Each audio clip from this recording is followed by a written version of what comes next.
the Johnson Wax Program with Fibber McGee and Molly.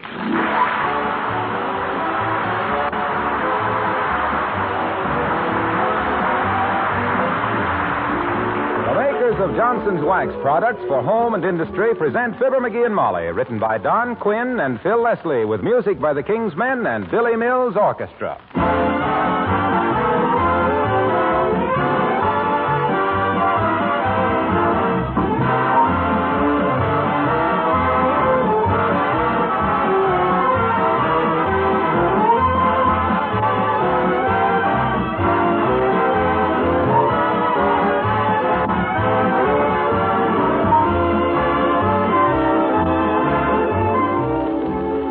Right now, in December, you can bring a little springtime into your kitchen with Johnson's Glow Coat. Yes, sir, Glow Coat will make your linoleum floors so bright and cheerful and downright beautiful that you'll think of the sunny days of April and May.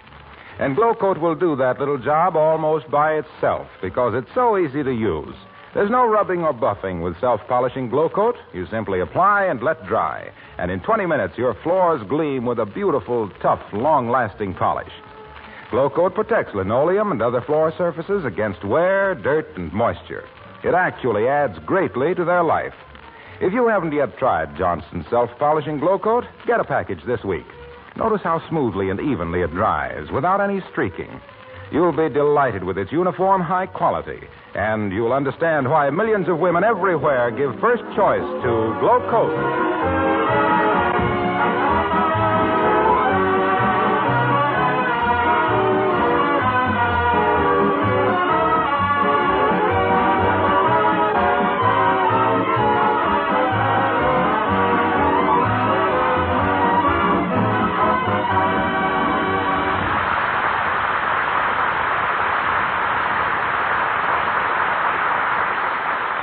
When it comes to politics, and almost everybody does, the real power is swung by mysterious little men with big fat cigars who talk out of the corners of their hotel rooms.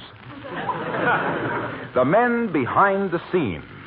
Well, here's a scene, 79 Wistful Vista. And here's one of the little men, Mr. McGee, of Fibber McGee and Molly.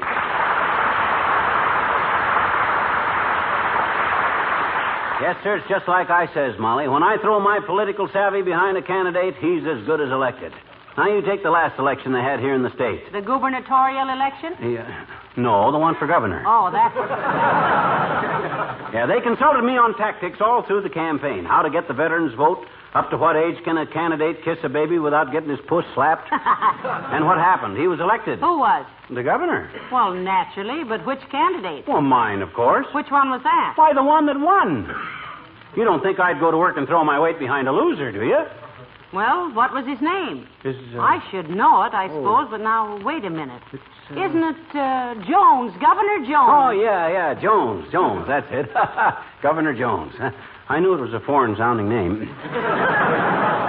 I'll never forget when I first... Come in. Oh, hello, Dr. Gamble. Nice to see you. Hello, Molly. You're looking well. That's more than we can say for you, Arrowsmith. You got a longer face than John Carradine from a side seat at the Bijou.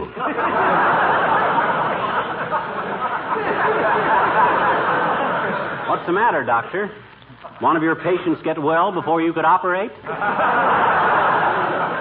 No, Super Mouse. I'm just in a bad mood. Oh. Just been realizing how badly nature has arranged things. What do you mean, Doctor? Well, by the time a man gets old enough to appreciate a 2-inch New York cut steak, he has to eat it with store teeth. When he gets to the age where he can recognize good music and literature, he's into the bifocal and ear trumpet department. And by the time he's earned enough money to go places and do things, he's too tired to go and wouldn't be able to do them.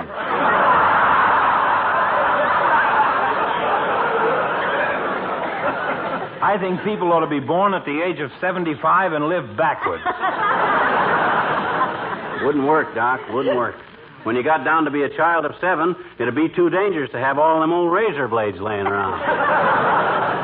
Is that what's depressing you, Doctor? No, it's about the proposed new wing on the hospital we need so badly. Looks like those tightwads in the legislature are going to fold up without making an appropriation. Well, why don't you go see the governor about it, or ask McGee to? Oh, why, sure, Doc. Anything I can do, be glad to. Just write me a letter stating briefly what you have in mind, if anything, which I doubt, and I'll railroad it through for you. You mean to stand there, beaver tooth? Mean to stand there and tell me you're personally known to the governor of this state? Am I known to him? It is to laugh. My gosh, I practically put him in office, single-handed. You see these two fingers, Doc? Well, me and the governor are just like that. This one's me and that one's the governor. Grimy little chap, isn't he? My boy, you and I are going to pay a visit to the governor. You'll introduce me and I'll do the rest. Be mighty happy to, Doc, but I haven't got time to go to the state capitol now. I'm too busy. I'll give you a note to him, telling him I think you're a ham-handed old iodine artist and the mortician's best friend, but a nice guy for all of that. I haven't got time to go to the state capitol either, McGee, but we don't have to. The governor will be here in town this afternoon at the Wistful Vista Biltmore. Isn't that wonderful, McGee? Your old buddy, the governor. Imagine that. He's going to be right here in town. What? Oh, my gosh. What a break this is. Running into a friend of the governor's. Why, this is destiny. I'll pick you and Molly up at 4 o'clock. Now, be ready. No. Oh, my gosh. Me and my big, fat, loud voice. Now I am in a spot. What am I going to do now?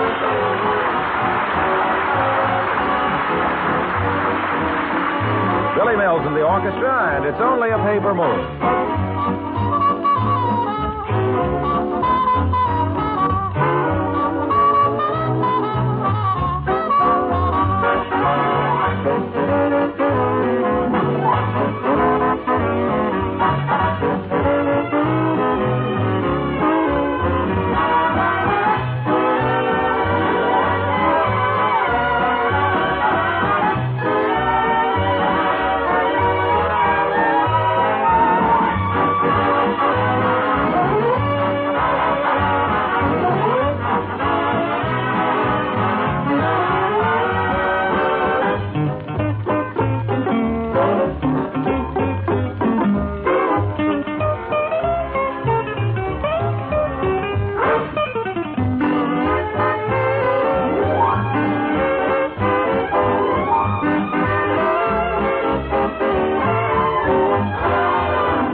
My gosh, Molly, I'm in an awful spot, you know it?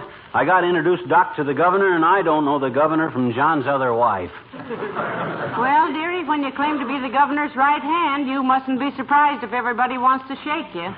Yeah, but what'll I do? My gosh, I can't... Hello, Mrs. McGee. Mr. McGee, creepers, are you ever the talk of the town? Yeah? I am?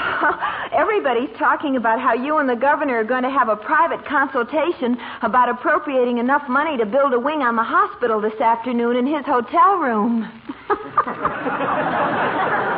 I think a hospital wing in a hotel room would be rather unique. Imagine the house detective peeking over the transom at your fever chart.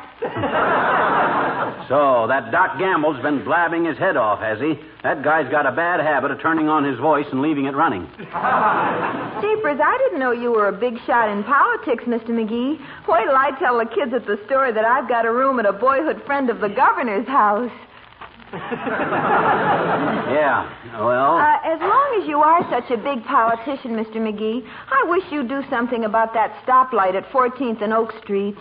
It turned red again this morning just as I drove through it. And I almost hit a policeman. Again? That's the third time that's done that to you, isn't it, Alice? Fourth, Mr. McGee. Oh. Well, I always say you can't trust a stoplight or a salad with radishes in it. I'll speak to the governor about that light, Alice. What this town needs is more red lights that stay green. Well...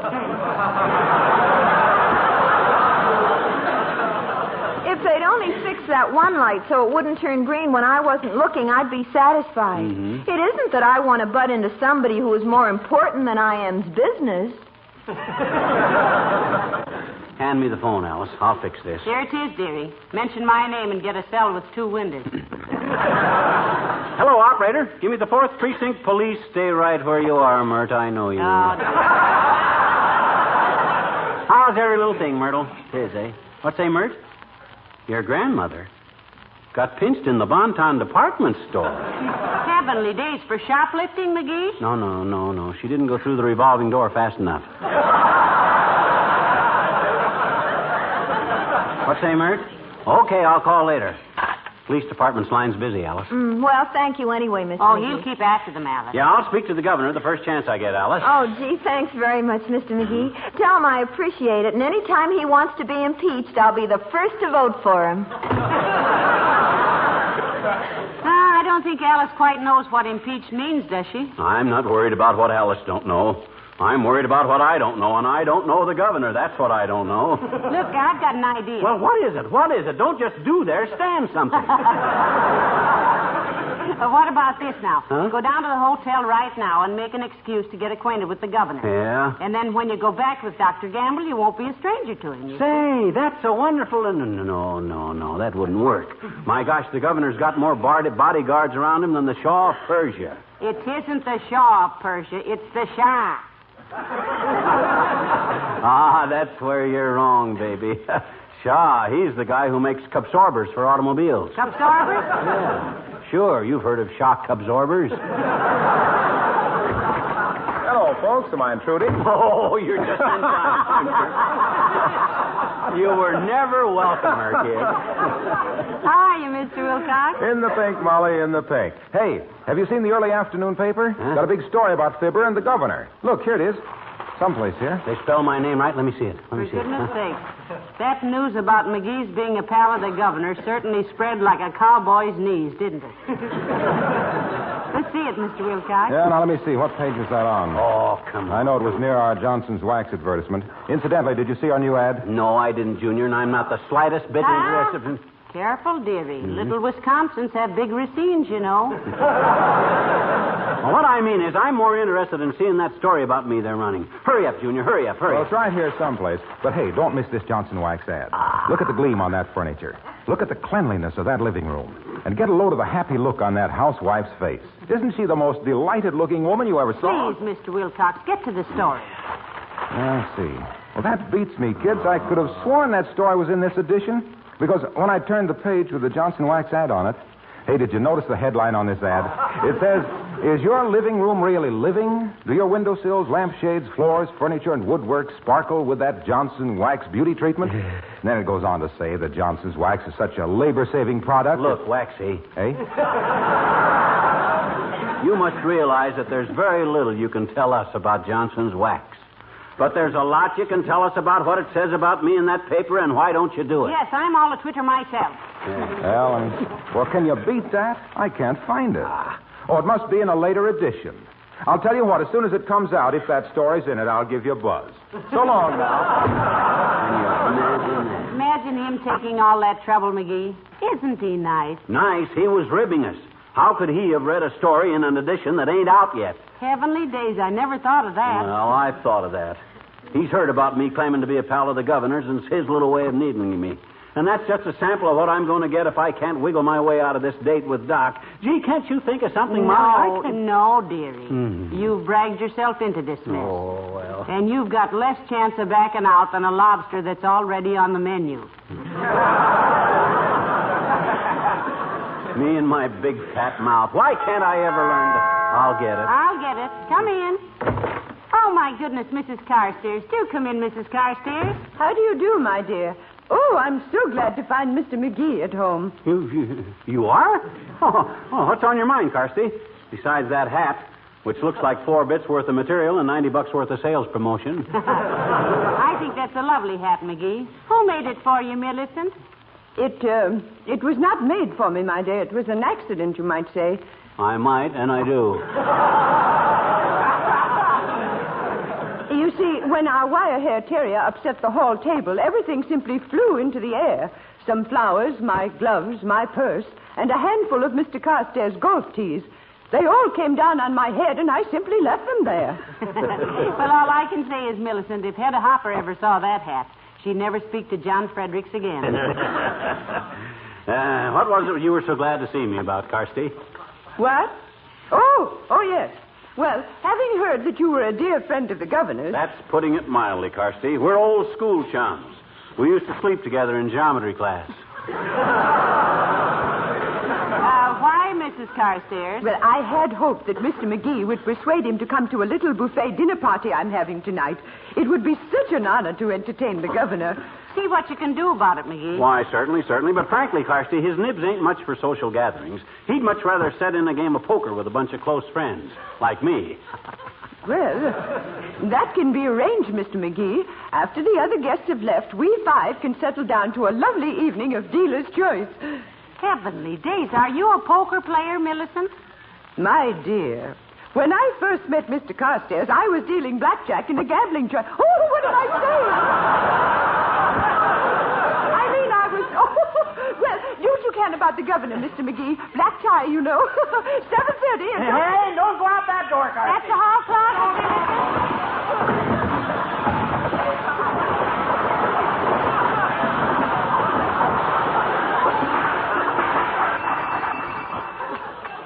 Noisy little room, isn't it?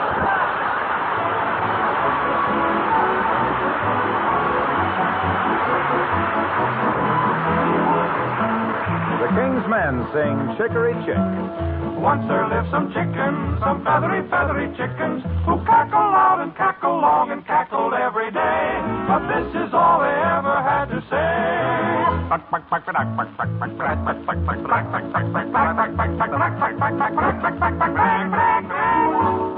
they heard a brand new word.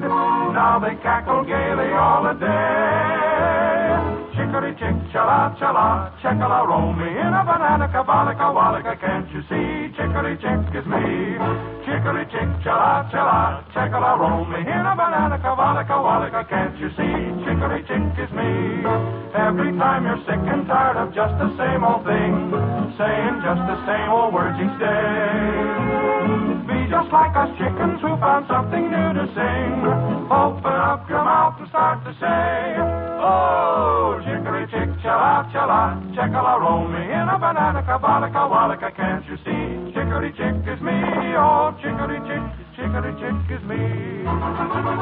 Chick, chick, chick, chick, chick, chick, chick, chick, chick, chick, chick, chick, chick, chick, chick, chick, chicory chick, chala, chala, checkala, roll me in a banana, kabalika, wallika, can't you see? Chicory chick is me. Chicory chick, chala, chala, checkala, roll me in a banana, kabalika, wallika, can't you see? Chicory chick is me. Stretch your neck and flap your wing, open up and sing. Chicory chick, chala, chala, checkala, roll me in a banana, kabalika, wallika, can't you see? Chicory, chicory, chicory, chicory, chicory chick is me. Chicory, chicory chick is me.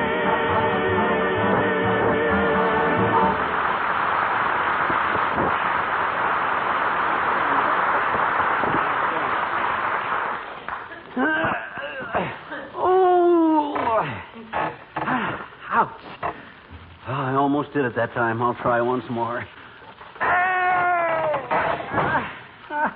McGee, what broke? The arm broke off this chair. How? I was twisting my leg around it. Why? I was trying to bust it. Well, why on earth were you trying to break the arm off the chair? I was trying to break my leg.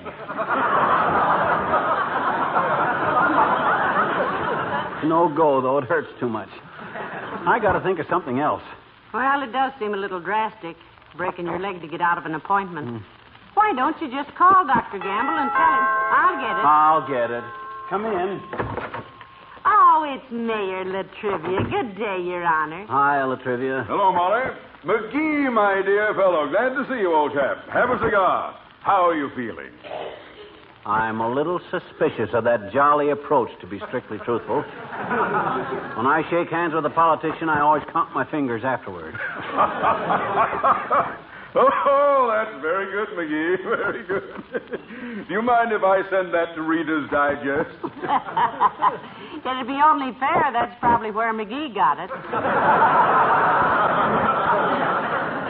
What's on your mind, Latrivia? And don't tell me this is purely a social call. There's a gleam in your eye that I haven't seen since election time. My dear lad, I assure you I have no ulterior motive. That is, unless you consider a request for a small favor ulterior. Well, considering that he doesn't know what ulterior means, Your Honor, you may proceed with whatever you have in mind. Yeah, open up, kid. What's the small favor? City treasurer get caught with his budget down? You want me to go to prison for him for a few years, or what? It's just this, McGee. As it happens, Governor Jones and I are on opposite sides of the political fence. But that does not keep me from admiring him for his integrity and decent administration. Why, since those hallowed days when our pioneer ancestors first set foot on the shores of this great country, with intolerance behind them and the wild elements, Pardon me, surrounded on all sides by fierce savages and... Did you speak to me, Mrs. McGee? She's trying to hand you your hat, Latrivia. You dropped it on the floor, Mr. Mayor. Oh, thank you. I guess that's what started me off. I always make a speech at the drop of a hat. I'm sorry. Look, McGee, just ask the governor one thing for me, will you? Ask him if the new racing commissioner... I'm sorry, Latrivia. You better ask him that stuff yourself. But I can't get an appointment with him. I've been trying all day. Then when I heard you were one of his bosom friends... Throw out your chest, dearie, and show his honor what a bosom friend looks like. Look, Latriv, once I got the governor elected, he was on his own, see? I didn't tell him how to run the state. When he comes to me for advice, that's different. But I never butt in. You better write him a letter. Very well. That's to be your attitude, McGee. But don't come to the city hall asking for favors, because you strike me as being... He didn't strike you at all, Mr. Mayor. I never lifted a finger at you, you big baby. I didn't say you did. I merely said you struck me as being... I was watching you both every second, and he didn't touch you. You're just whipping up a case of false arrest for assault and battery, Latrivia. I'm onto your tactics just because I won't go to bat with the governor for you. I am not whipping up a case of anything. That's perfectly all right, Your Honor. If we want a case of anything, we'll buy it ourselves. Just because root beer is hard to get. I was not referring to a case of beverages of any kind. I was just saying... Why don't you want to refer to beverages, Latrivia? What are you trying to hush up? You working in with the liquor interest? No, I am not. I am not, and you know it. I'm a teetotaler myself. How much tea do you total in a year? I don't teetotal. Total tea. I mean that I'm not... Don't get so excited. Take the tea. I'm not excited. It's merely that you impressed me. Oh, so now he impresses you. Flattery will get you nowhere.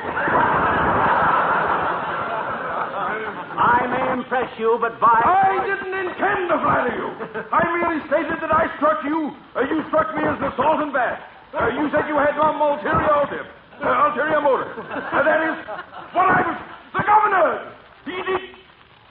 It's not...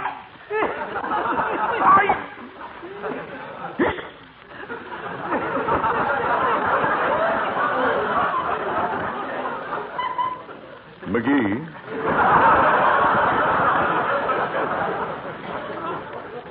Yes? Come to see me at the City Hall tomorrow. Come up in my private elevator. I thought your private elevator was out of order. Safety control busted or something. Oh. I didn't know you knew that.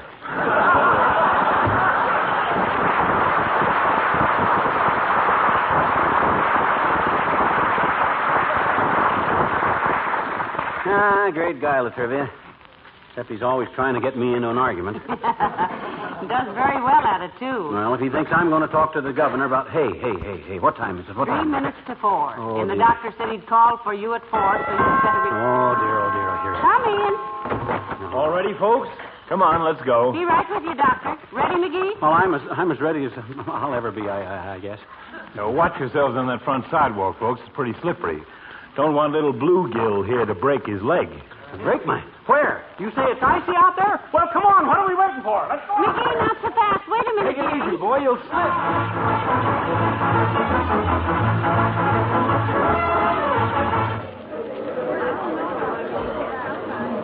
Look, Doctor, hadn't we better call the governor's suite and be sure he's much too busy to see anybody? Yeah. We just can't go busting up there without being expected, Doc. I've taken care of that. I just called his room and told him his old pal, Fibber McGee, was coming up to see him. Oh, well, what did he say to that? Well, I didn't actually speak to the governor himself. A state trooper answered the phone. He talked to the governor and said to come right up. Tell me something, Doctor. Yes? If a woman bakes a cake with a steel file in it, what keeps the file from getting rusty? What are you talking about? Good heavens, Will. Look, Doc, you and Molly go on up. I'm going to get a cigar. Don't wait for me. It always takes me a long time to select a cigar. Oh, no, you don't. You stay with us, McGee. Whoever saw a governor's suite without cigars in it? Come on, get in the elevator. 4th floor, son. Yes, sir. This is the slowest elevator I've ever ridden in. Seems like the fastest one I ever rode in. Where is suite 32, son? Standing right beside you, I'd say, mister. You're very nice to say so, young man, but... But he meant Governor Jones' suite. Oh, 4 doors to the left, madam. Oh, thank you. Come on, McGee. McGee, come on, we're here. Huh? Okay. This way, folks. And stop leaning on me, McGee. Can't you walk by yourself? What's the matter with you? Well, it's just in the prospect of seeing an old friend again. I'm all drippy. Shall I knock, Doctor? Go ahead. Good day, Governor. Here's an old friend of yours. Well, if it isn't old monkey-faced McGee. How are you, boy? Why, Chicken Wire Jones from Peoria. What are you doing here? What do you suppose he's doing here, dearie? He's the governor. And little Molly Driscoll. What a wonderful surprise. Molly, I thought you'd married Otis Cadwallader and $1 million. No, Chicken Wire. I married McGee and $1 million less. By the way, Governor Jones, this is an old friend of ours, Dr. Gamble. He wants to talk to you. Hello, Governor. I'm glad to know you, Doctor. Any friend of Monkey-Faced McGee's is a friend of mine. Have a chair. My goodness. But it's been a long time, McGee, hasn't it? Yes. Remember the time that we played hooky and went to see Uncle Tom's Cabin? Yeah. And remember how you let the cat loose on the stage when the bloodhounds came on?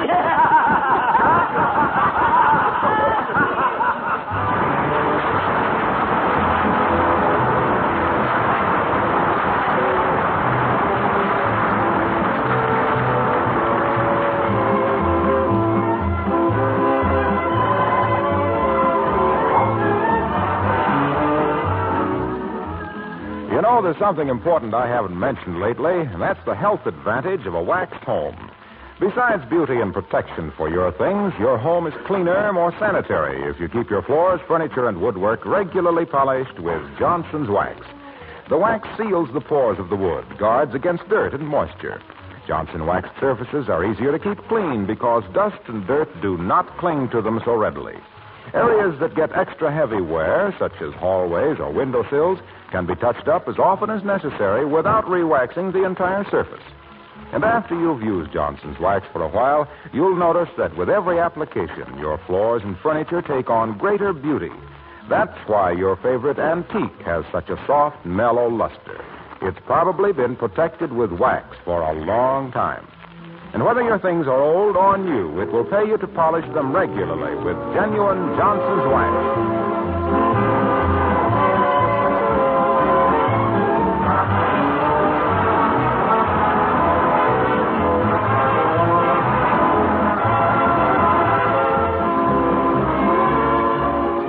My gosh, Molly. Imagine the governor turning out to be old Chicken Wire Jones. It was a better break than you deserved, dearie. And look, they say President Truman might come through Wistful Vista next month, so... Harry Truman? Well, what do you know? I gotta go down to the station and see him. Ah, good old Harry. Why, Harry and I are... Yes? Perfect strangers, come to think of it. Good night. Good night, all.